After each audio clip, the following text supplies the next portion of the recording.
Can we please start off with "O Canada"? We stand on guard for thee. May Rotary friends and Rotary ways help us to serve thee all our days. Peggy, would you like to come up and introduce the guests and the visiting Rotarians? Welcome. It's my pleasure to introduce our visiting Rotarians and guests this afternoon. Today we have a visiting Rotarian from Prince George Rotary Club, Ross Birchall. Could you please stand so we can give you a warm Rotary welcome?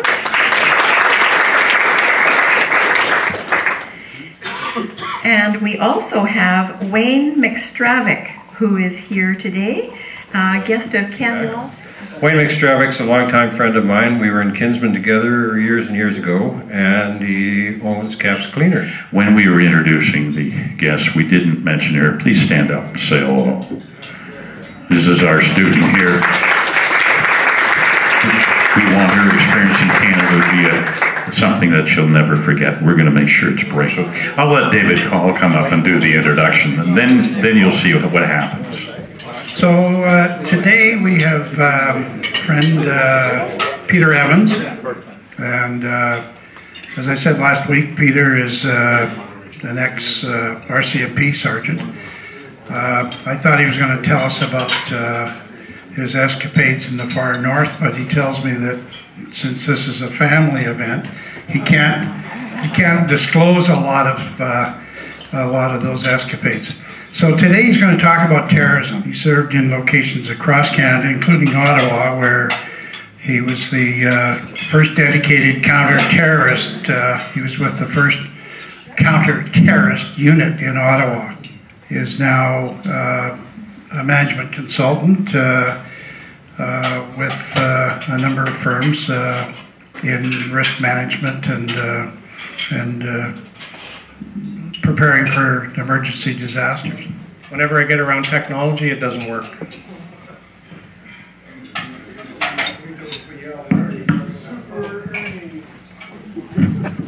That's why we need a 14-year-old.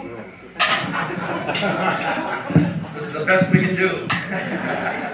So I went off to Vancouver and spent some time working as an intelligence analyst, which really shocked my parents. I chose to take a transfer to the Northwest Territories, which was a major culture shock for all of us, including my wife. Bounced around throughout the NWT and the Yukon, saw and did a lot of things that I would not have otherwise seen or done, and enjoyed every minute. I was drafted to headquarters Ottawa to the newly formed National Counter-Terrorist Team, and I won't talk about that today, but some of the events that I will talk about will lend a little bit of an explanation as to why that team was put together. Decided that time was up. I'd fulfilled my commitment to myself to serve 25 years. I was only 30 years old, so it was time to take my pension and go and play. And I've been playing now for about 17 years in the private sector, acting, and I might emphasize acting as a management consultant. So today I'm going to talk a little bit about the subject of terrorism.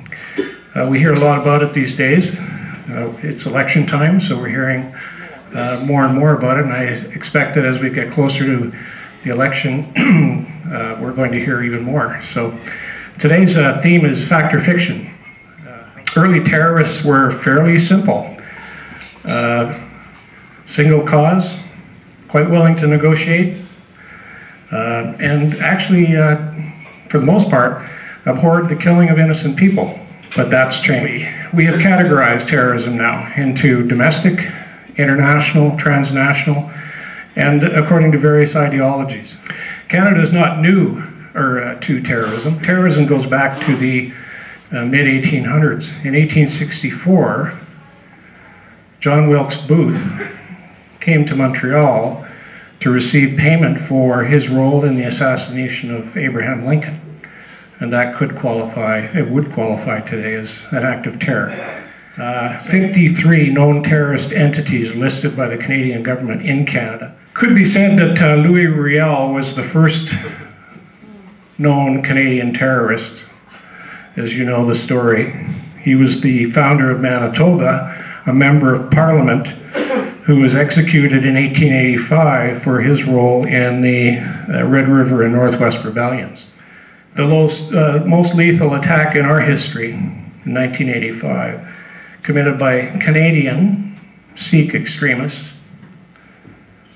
They actually put bombs that were fabricated in my hometown of Duncan aboard 2 aircraft at Vancouver International Airport, and you know the story. One was blown out of the sky and the other one detonated in the cargo baggage makeup area at Narita Airport in Tokyo.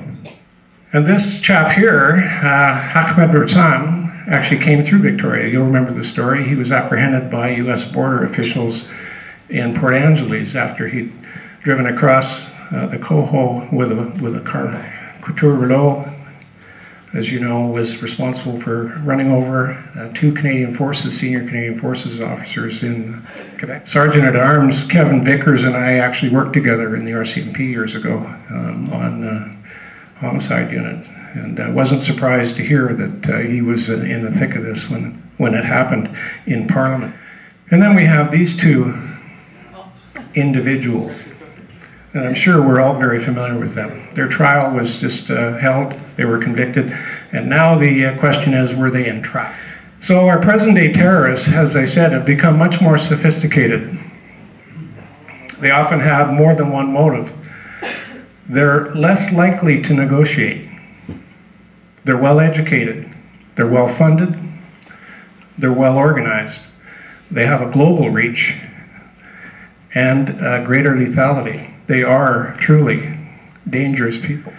Prior to 2001, 9/11, Canadian law didn't have any provisions dealing specifically with terrorism. In fact, the word terrorism didn't appear anywhere in the criminal code.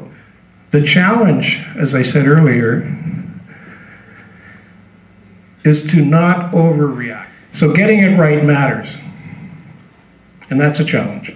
On behalf of Rotary, we want to thank you for your presentation. We give a gift to Operation Eyesight. You look inside, you'll find out the gentleman's eyesight that has been restored. A woman in Australia and a man in London came up with the idea of the world's greatest meal to end polio. All monies collected will go to Polio Plus in our name. We're very lucky because the person that started it is Suzanne Ria, and she's going to come here. Patricia and Rod are going back to Kenya, and we have a donation here from our club for their good works in Kenya, and I'm going to give Patricia an opportunity to just mention what she's going to do. This is Patricia's last meeting with us, and we have a donation of $4,200 Canadian, which is 325,000 shillings. 2 schools, 1 secondary, 1 primary, going to receive new composting toilets with the grant. Thank now, just to say hello to some old friends, welcome Brian. Nice to see you here. 2 weeks from now, 2 weeks, not next Thursday, but the following Thursday, we're going to bring a friend to Rotary. Mary, you came in late. You're extremely consistent, and you've got a fine to pay as well. But we're doing it a little differently today. In fact, we're doing peer group fines. So when you are fined, your entire table is fined. Brian, it's really good to see you. You brought a weapon, and they're not allowed. It's unfortunate, and so your entire table has to pay $1. Terry, it's good to see you. Your entire table has a happy buck. As Queen of Canada, which is a completely separate legal entity, Elizabeth II is the embodiment of the Crown in Canada. And as head of state, she represents Canada and all of us. In Canada, we swear allegiance to Canada in the name of our head of state. We profess our loyalty to a person who represents all Canadians. We do not profess our loyalty to a document, such as a constitution, or a banner, such as a flag, or even a region of land. In our constitutional monarchy, the sovereign constitutes all of that. Canada is personified by the sovereign just as the sovereign is personified by Canada. God save the